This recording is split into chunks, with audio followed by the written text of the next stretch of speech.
Ladies and gentlemen, we are here today because the defendant, Brooke Richardson, murdered a baby that she didn't want and never intended to keep. She's a great student. She started doing competitive cheer outside of the school. Skylar has just learned she's pregnant and she tells no one. Nobody knows about this. Sometime when her mother, father, and brother were asleep, Skylar delivers a baby girl. She names her daughter Annabelle. And then she buries the remains in the backyard. He did give birth to a newborn infant. He caused the death of that infant. She subsequently burned the infant. They were on a one-way track to get her to confess so they could take her to jail.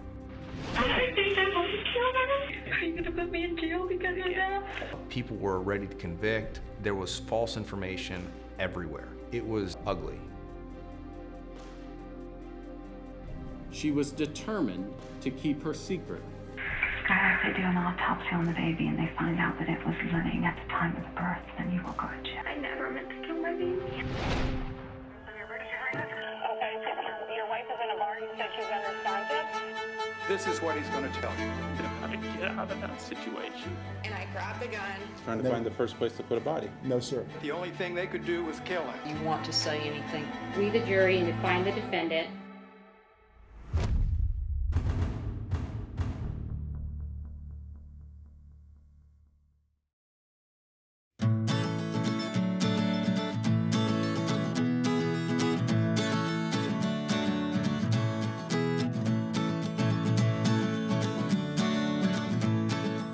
Small town USA, it's a pretty tight-knit community. Carlisle is in the southwest corner of Ohio. It's a town of subdivision. A lot of people that grow up in Carlisle don't leave. A little bit of rural on the outskirts and not really large. This is where the Richardson family lives in Carlisle. Kim, son Jackson, Scott, and their daughter Skylar. She's a great student, National Junior Honor Society. She started doing competitive cheer outside of the school. That's what she really enjoyed. She's just a peacemaker. Yeah, peacemaker. By all appearances, she was happy-go-lucky. But appearances, as always, can be deceiving. I noticed she was constantly looking at herself in the mirror. She was counting every calorie that she ate. The day that she said she couldn't get a pack of gum because it had 5 calories per piece, that really hit home. Her eating disorder defines her. We had taken her to several different places. We tried several different things. It was extremely frustrating. She did not develop at all, mentally or physically. She stayed frozen in that 12-year-old body. But she is a popular student and sexually active, first with a boy named Trey and then a new friend, Brandon. In the spring, I noticed that they were getting very close, and that's when I had encouraged her to get on the pill. That's when I made her appointment for her to go to the doctor. I went with her. I sat in the lobby. She went back by herself. When she came out, I could tell that she had been crying, but I wouldn't say that she was horribly shaking or upset. I could just tell that she'd been crying. She kept everything a secret. She always has. Skylar's secret this time is a big one. She is 8 months pregnant, weeks away from giving birth. Skylar did not want to have to deal with her mother's wrath during her pregnancy and thought that she could get through school and then tell her mom that she was pregnant and then have a normal delivery process. I absolutely had no idea. I just thought that she'd gained weight. Skylar believed that she had time. Most teenagers are naive. They put out of mind what they think they can do the next day or the next week, and they just live in that moment. And her high school senior prom was just 9 days away. Skylar was very excited about prom, to be going with Brandon. First time she had had someone that she really cared about to go to prom with. We always go out to a little shop in Columbus. They have a great selection of dresses. She knew she wanted red. She hadn't had a red one before. It had a lace corset in the back. He loved it. But Skylar's mom is worried she has put on weight and might not fit in the dress.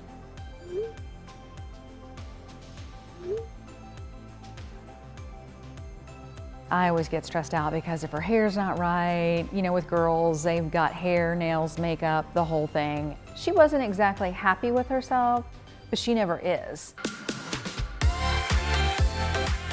Prom night is a disaster. It's supposed to be the perfect night, but she's having major cramping. And she's even mentioned it to Brandon that she has the worst cramps she's ever had. Skylar is in a lot of pain at prom because she's in labor and still just plows through and goes forward with it. Skylar keeps her secret from everyone. And then the next night, back home, Skylar makes a decision that will change her life forever.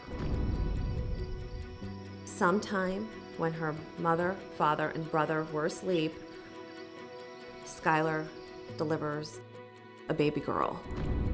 She says she delivers it in the bathroom, on the toilet. I mean, I still can't believe that none of us woke up. She says the umbilical cord is not attached, the baby is not breathing, it doesn't have a heartbeat. I have no doubt it was a stillborn. There's no way that we wouldn't have heard or the dogs wouldn't have reacted or something. And then takes the baby down the stairs, into the garage, gets a garden trowel. She names her daughter Annabelle, and then she buries the remains in the backyard. It was very, very hard knowing that she had her own private funeral for Annabelle in the backyard. Much later that day, Skylar sends a text and a photo to her mother from the gym. "My belly is back." And to her boyfriend, Brandon, saying she's so happy, without explaining why. And she tells no one, not her mom, not her brother, who's her best friend, not any of her girlfriends, certainly not her father. Nobody knows about this. But this would be a secret that would not keep.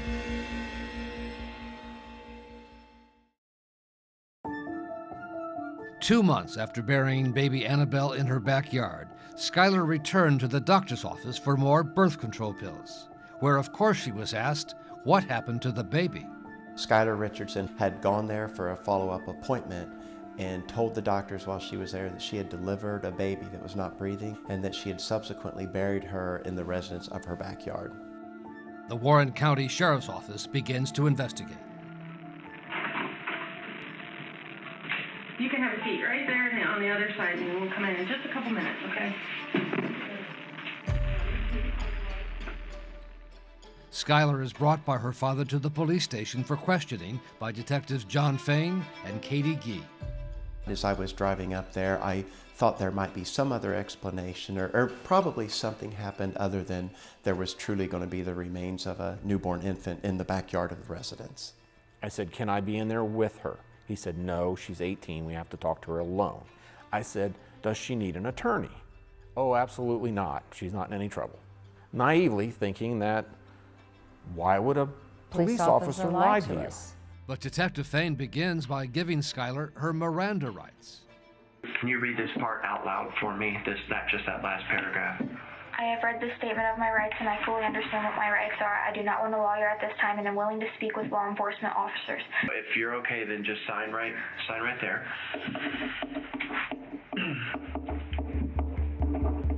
There's no way other than just to come out and say it, okay?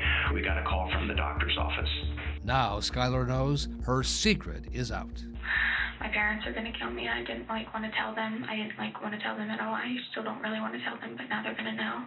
Without prompting, she says she did not harm her baby, something she will repeat more than a dozen times. I didn't kill the doll. Oh, we're not saying anything like that. That's not why you're here today. We're not saying that. Did you say her? Okay, it was a girl. What do you do then? I stayed there with her for a little bit. I tried to see if maybe she'd wake up, but I had to bury her, and I think am I going to be in trouble for that? I know it wasn't right. For trying to see if she could breathe, and then I had to bury her. Why do you decide you have to bury her? I couldn't tell anybody. Because you hadn't told anybody and you still didn't want to tell anybody? It got really bad. I didn't. I loved her. I didn't mean any harm to her. It's not for us to say. Are you going to put me in jail because of that? No, I'm not. That's not why I'm here today to try to put you in jail. We're still just trying to find out what happened, okay? Did you know where you would bury her? I just wanted to bury her in my backyard so we could put flowers on her. Okay. At this point, had no idea what was going on. Can I talk to my parents? In just a minute, but I've got to step out just real quick and And I'm not going to stay the night. Oh, honey, you just take a deep breath, okay? I'm gonna stay in here with you, okay? Detective Vane finally comes out and tells us sort of a synopsis of what happens. We're in shock. I just checked out. I couldn't feel my body. I have very little memory of what transpired. Just be honest, what's going to happen? I don't know, okay? I'm in here observing. Jail? No. You're not going to jail today. No. No, and I'm not going to. Just relax, okay? Listen, just relax, okay? I don't want to go to jail. I know you don't. Just relax, I don't have to go to jail though, right? Listen, I understand that you're sorry, and I understand that you're upset, and I understand that you didn't want this to happen, okay? Just take some deep breaths, okay? Everything's gonna be okay. I don't have to go to jail. You're not going to jail. Okay, we're not taking you to jail today. You're not going to jail, okay? So just... What's the worst that's going to happen to me? Honey, I don't know. This isn't my case, okay? He's talking. He just wants to get some things straightened up so that we can figure out exactly what happened. Are you being 100% honest with him? Okay. I just want everybody to believe me because I don't want to be in trouble. I understand. He says you can go back and talk to her. Doesn't tell us that we're on camera being recorded.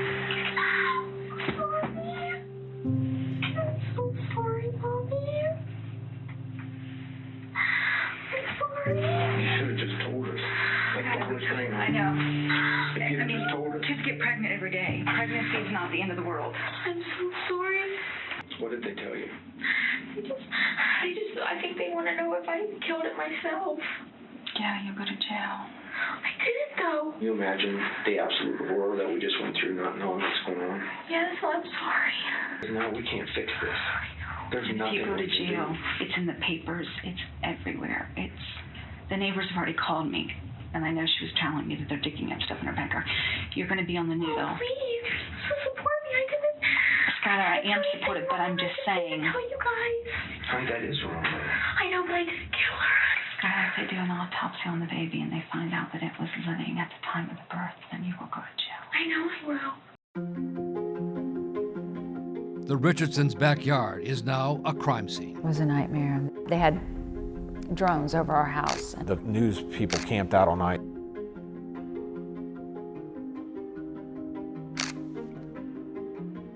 Detective Fane got a search warrant to dig up the infant's remains, which had been decomposing for some 9 weeks. It was a lengthy process, but we had recovered all the remains. So the coroner's office had time also to conduct an examination of the remains of what they had left. And the county coroner reports to the detectives that a forensic anthropologist observed charring on Annabelle's bones, suggesting a more sinister motive. I said, "How certain is she?" He said, "She is absolutely and 100% certain that these bones were burned." It is the turning point in the case, and Skylar is brought back for what would be a pivotal round of questioning. I was told it was only going to be a few minutes. Kim and I are sitting outside. With Detective Brandy Carter joining Fane for the session. And I'm just going to be honest, I don't know how to say it any other way than we know there was more that happened, okay, than what you and I talked about the other day. Skylar's lawyer, Charles Rickers. Skylar holds the hand of the female officers in the room. She did not have a lawyer, her mom and dad weren't present, and she frankly thought that the police were there to help her. And under questioning, Skylar is about to admit something she had repeatedly denied before, that the baby was born alive. If you knew I didn't get the truth, and you still had to carry that weight with you. I'm so sorry. Is it possible that she maybe breathed a little bit, like maybe, before? Maybe. Okay. What do you do with her? I put her in the towel. Okay. Okay. Do you feel like she was breathing when you were holding her and you held her too tight? Okay. I know. It's okay. It's okay. You can't. It's okay. You were trying. I think that might kill her. Okay. Okay. When she just interjects out of the blue, "I think I might have killed her. I squeezed her too tight."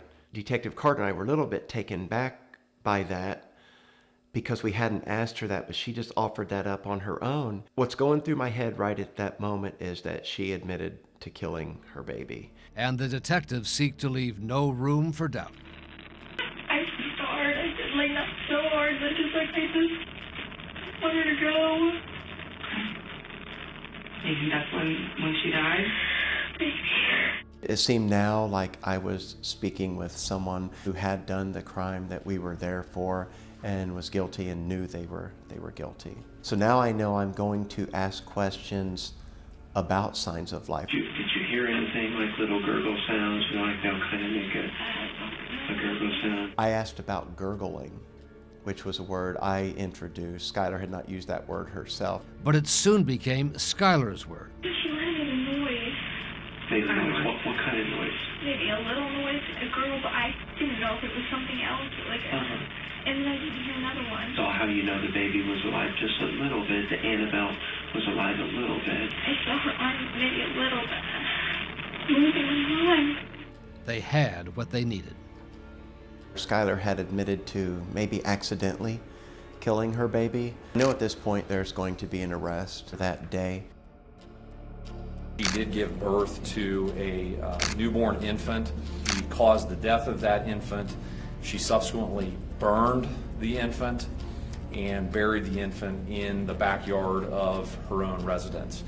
But the prosecutors and detectives were about to learn there would be a serious problem with what happened inside this interrogation room. This case was a false confession.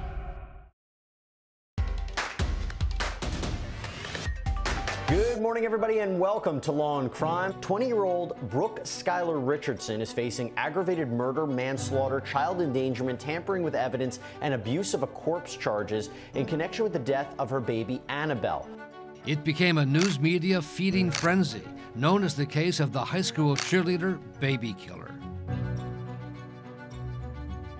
You're describing a spoiled, self-entitled teenager who was more worried about vanity than keeping the life of a baby alive. That sounds really horrible. Those are your words. It took the life out of Skylar to hear those people say all those horrible things about That she her knew wasn't that true. she knew wasn't true. And much of the public outrage grew out of the allegation that Skylar Richardson had burned the remains of her baby daughter. That's when we find out how bad this has gotten. The details were so horrific. Did she not just kill her infant, but she burned the remains? The burning issue is what caused the prosecutor to indict Skylar for an aggravated murder. And again, it was something that Skylar seems to admit in her second interrogation with Detectives Fain and Carter, after first repeatedly denying anything to do with burning. Tell me about the fire. What fire? It seemed to be a genuinely surprised reaction when we asked about the fire. There's some evidence to show that there was some burning on her. Did you burn her? I promise on anything I didn't burn her. My dad has lots of bonfires, but I didn't burn her. There was some charring and stuff on some of her bones, so. I didn't burn her. Are you sure? I swear on anything. You're sure? That I'm sure of. I'm sure of. Clearly, when they said something to her about burning, she had no idea what they were talking about. Skylar was sobbing almost uncontrollably, and the detectives continued to press her on the burning because just before they began the interrogation, the county coroner had told Lieutenant Fain that was the finding of their forensic anthropologist, Dr. Elizabeth Murray. He met us there and we're in the hallway just outside the door, and he just wanted to make sure we were certain and clear on the information that the baby's remains had been set on fire. So the doctors know that there was fire of some sort or some kind of burning. They know for certain. So now that I know that I have that, I'm going to be more direct with questions about the fire, and yes, I am looking to get an admission on that part. There's still a lot more that we don't know that we just want. You're so close. Just give us all the truth that's left. I've given you all the truth I told you about squeeze. Detective Carter said something about cremating, or did you possibly try to cremate her? So I wonder if maybe it just was one of those things where you just thought, well, maybe I can do this, and because I think like a cremation, like I'm gonna have some ashes that I can keep of my daughter and keep them. At one point, Skylar finally said, "I think I might have tried to cremate her a little bit."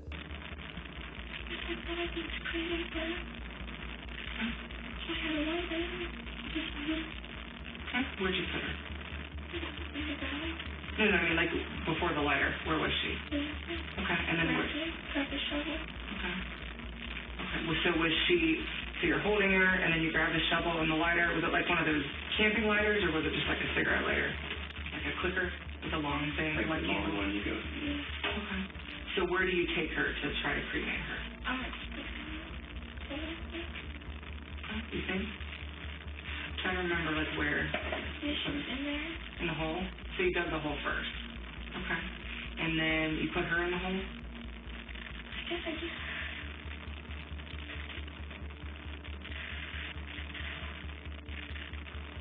Part of the remains, like, did you start, like, at the bottom, at the top? It is what it is. You can't change it, Skylar. You're just... I'm scared I'm just gonna spread it. You are telling us what happened. Nothing's going to change what happened, okay? But your intention was to try to cremate her. So what part did you try to light? We were relentless, for lack of a better word. During that second interview, we asked over and over until she admitted to the fire. How big would you describe the fire? Would you say big? Would you say small? Was it tall? Was how, like...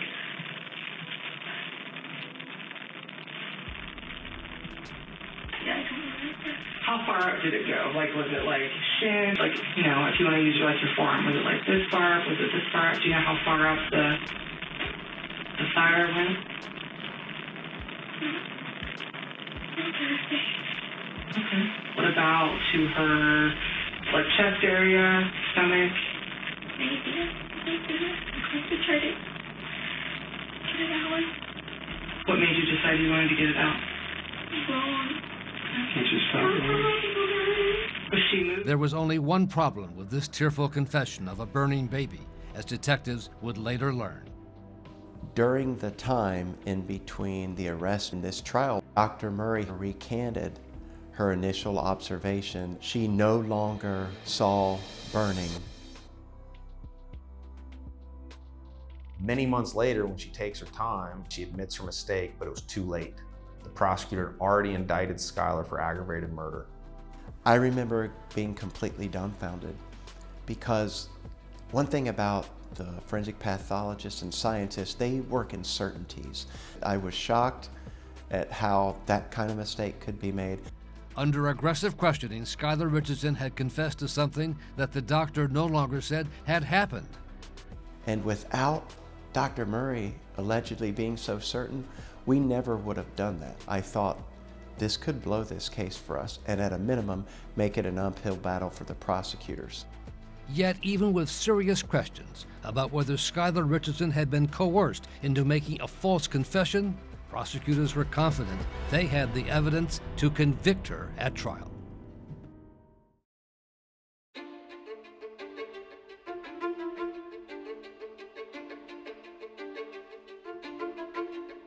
All right. On the court of town session, the Honorable Judge Oda presiding. Remain seated. Richardson, case number 2017 CR 33292. We are now going to hear the opening statements. Mr. Knippen, you may proceed. Steve Knippen is the first assistant prosecutor in Warren County. Ladies and gentlemen, we are here today because the defendant, Brooke Richardson, murdered a baby that she didn't want and never intended to keep. She continued to lie and conceal this pregnancy because no one was ever going to find out about the truth of her pregnancy. She didn't start prenatal care.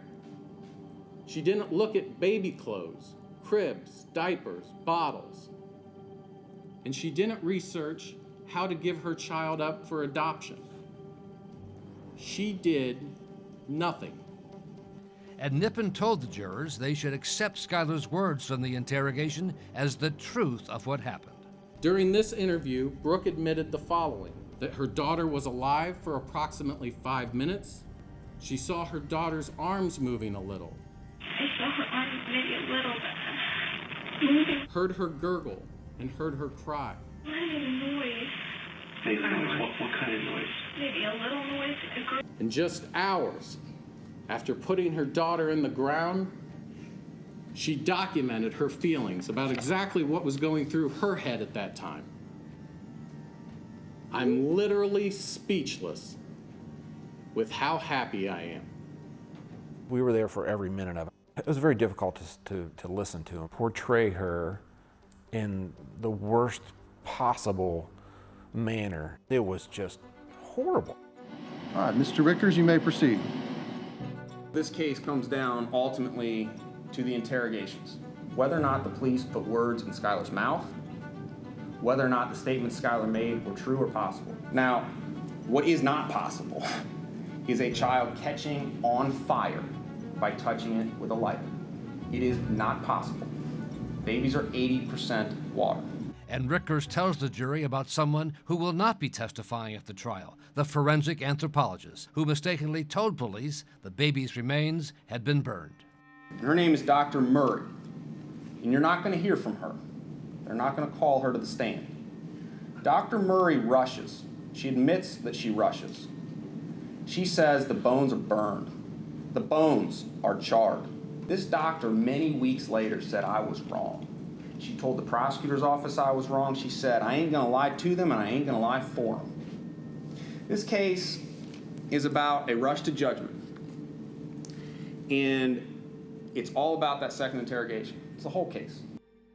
Now they suggest Skylar hid her pregnancy because she is evil, because she had this sinister premeditated plan to kill a child. Skylar was a gentle, loving, kind individual who had problems would not hurt an insect, let alone being mean to a human being or a murderer.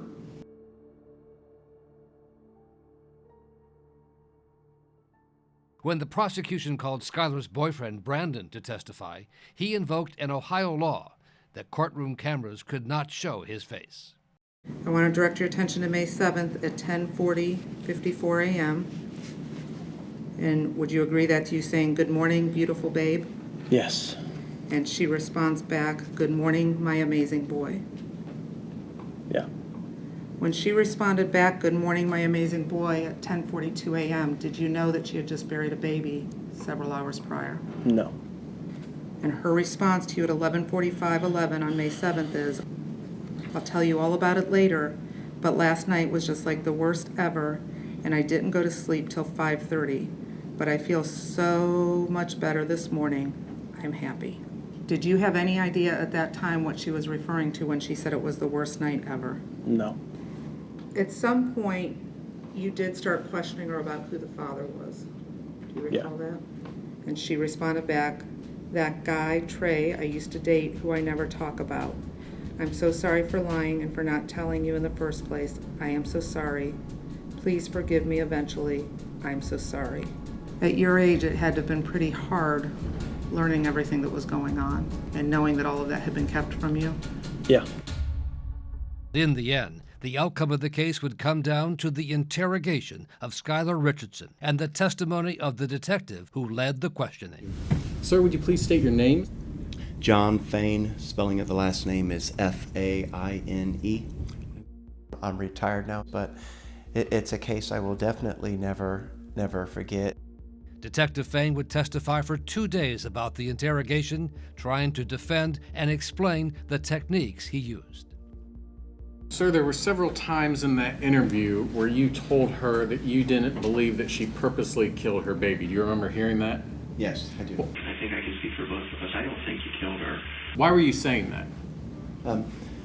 We're at the part of the interview where I felt like and was pretty certain she was getting closer to confessing and telling us more of the truth, but just getting her to be comfortable enough to tell the truth. Okay.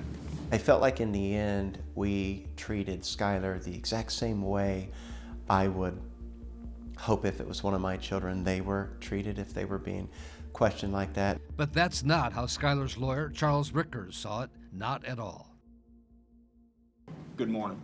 And the focus is very tight on that second interrogation session, in which Skylar confesses to giving birth to a live baby and then burning the remains. I agree that she initially and several times denied that, yes. And ultimately she was broken down and she said she tried to cremate Annabelle just a little bit, right? Can you define broken down?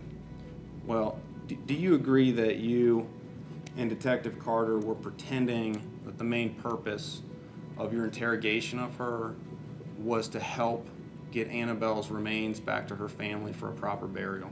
And I think about your dad already contacting me, asking could he have her remains so you guys can do a burial. And I feel awful, but none of that can happen because the investigation just keeps going and going because we don't have the truth yet. Would I agree that that was my main purpose? That that's what you led Skylar to believe. I know we alluded to that. I can't say I necessarily agree that we made it clear to her that that was our main purpose, but that was certainly one of the things that we hope we would be able to accomplish. The word cremate was used multiple times by you and Detective Carter before Skylar gave you the word back. Is that correct? Yes, the word was used by all three of us, yes. So where do you take her to try to cremate her? But your intention was to try to cremate her. I wondered, well, maybe she was going to try to cremate her. And you and Detective Carter used that theme, cremation, multiple times before she used that word. Is that correct? No, I guess I wouldn't say used a theme. The word was used, but I'm not sure what you mean by creating a theme. I guess I don't feel like I had a theme that I was trying to create. But yes, I will agree I used that word several times as well as Detective Carter. After you started to talk about this supposed cremation, you talked about needing to put out this fire, correct? You remember that? Yes, sir. What about someone seeing it? Were you worried about someone seeing a fire back there at that time of the night? You wondered if you'd need water to put out the fire, right? Are you sure you didn't use any water? Yes, sir. Lieutenant Fain, babies are 80% water, are they not? I do not know the exact percentage, but it sounds accurate. I know at least 75. More than adults? Yes, sir. Unlike a number of false confessions, we had something in this case that we could prove was scientifically impossible. But like the fire issue, you and Detective Carter refused to accept that Annabelle was dead upon delivery. Is that true? Refused to accept that she was dead upon birth? Yeah, you denied Skylar those statements that she'd repeatedly made, 29 plus times.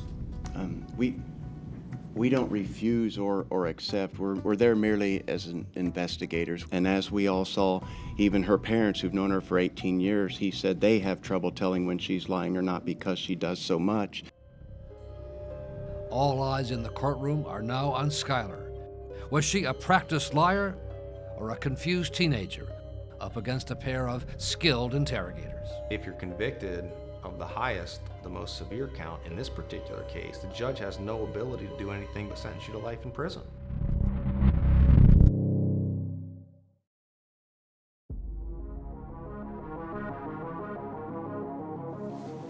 Ladies and gentlemen, shortly after murdering her daughter and placing her lifeless body in the dirt behind their home, Brooke Richardson sent 2 elated text messages to her mother that both contain the phrase, "My belly is back. My belly is back." Ladies and gentlemen, that belly was her child. That belly was her daughter, a daughter with fingers and toes, with hair on her head. There's only one reason that you wouldn't ask for help at that point. Only one reason you would force yourself to give birth in silence. And that's because that child was never going to see the light of day. Any mother in that situation, if they believe that their baby is in trouble, if they believe that their baby is in danger, would be begging for help. What does Brooke do? Nothing. If you want to know how she truly felt about her daughter after just putting her in the ground, what was her reaction before she was ever charged, before she ever spoke with the police? Back when she thought she got away with everything, how did she feel? I'm literally speechless with how happy I am. We were very worried that Skylar would deteriorate throughout the trial process, just the mere stress of the situation. She would just check out. She made it a conscious effort not to show. That was the Charlie, they told her, you just need to keep your head up, look straight ahead, and she did her damnedest to do it. Her lawyer, Charles Rickers, now asking the jury to consider why the prosecution stuck by its story that the baby had been burned. Why'd they do it? Why would they come in here and tell all of us that this cremation and fire should be trusted? Why'd they do it? If they knew, they know. They know it's not possible. We all know. Our common sense tells us it's not possible. Science tells us it's not possible. Because they know that if you have reason to doubt what Skylar said about cremation and burning, then you have reason to doubt the other things she said that the detectives told her to say about signs of life. Well, we know in this case the odds are actually zero that you can light a baby or a human being on fire with a lighter. It is impossible. If you have reason to doubt the burning, you have reason to doubt the signs of life. That addressed the most serious counts: aggravated murder, involuntary manslaughter, and child endangerment. The fourth count for the jury to decide was abuse of a corpse. And it is still a very serious felony. A conviction on that would label Skylar a felon. Women who kill their children, we've read about it, we've heard about it, throw them in dumpsters. They try to distance themselves from the body, throw them away in trash cans, like towels. Skylar named her child. She put her in a gravesite that she could see from her bedroom window and kept her close, put flowers on her grave and marked the grave. You have to fight for Skylar. And this is the hardest part of any case, and that's passing the burden of Skylar on you. I trust you'll find her not guilty. The jury of 7 women and 5 men begin their deliberations just before noon. When you're waiting for a verdict, there is no way to properly prepare anyone for that feeling. It is the most intense moment of your life. She's either going to prison for the rest of her life or she's going home. The jury deliberates 4 hours. I think we were all shocked by how quickly it came back. Families start piling in the gallery.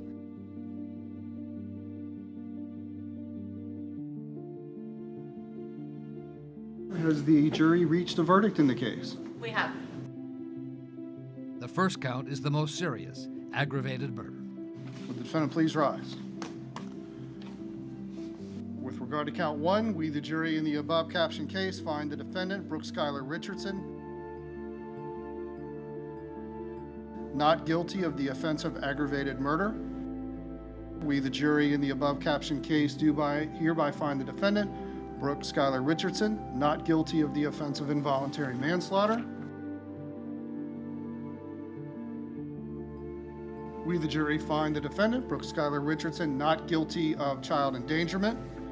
It does say we further find the defendant did not cause serious physical harm to the alleged victim, but that finding is not necessary as a matter of law.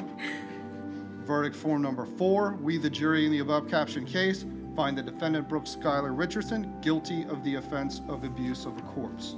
It is the least serious of the 4 counts against her. She knew what she had done was wrong, but she knew she was not guilty of the other charges. She could breathe again.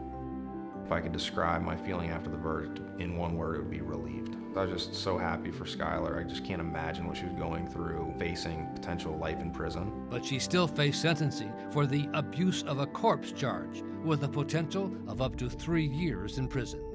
I think justice was served with respect to, I think our system works.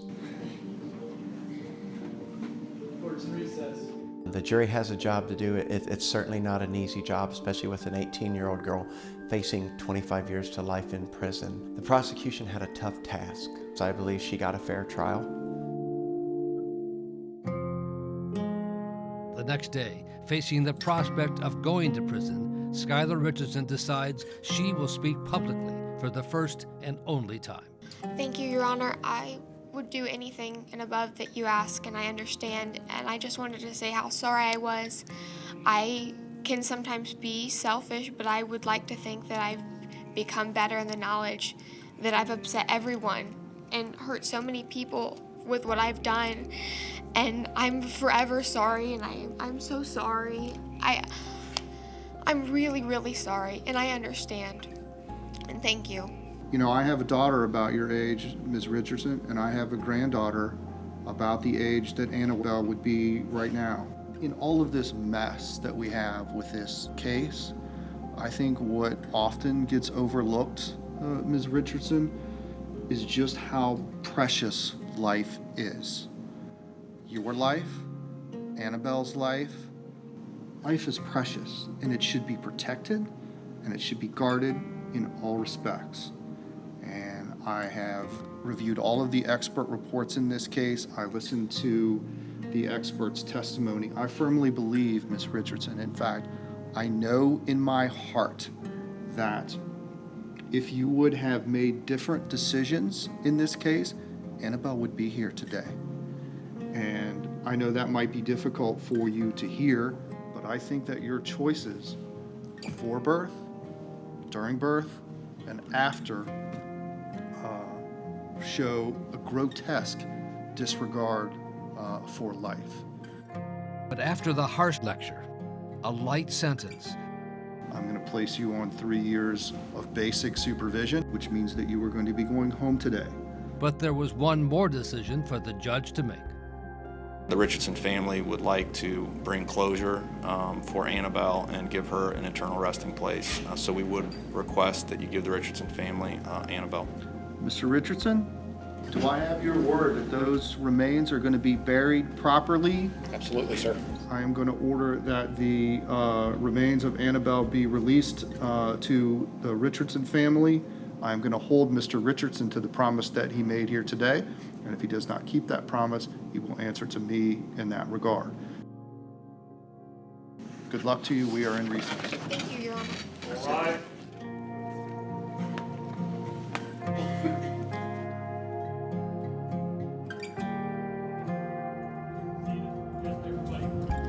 Skylar Richardson has now enrolled in college and is receiving treatment for her eating disorder. She and Brandon are no longer a couple. The remains of Annabelle Grace Richardson are buried in a cemetery a few miles away from the Richardson home. Skylar is a regular visitor, making sure there are always fresh flowers on the grave.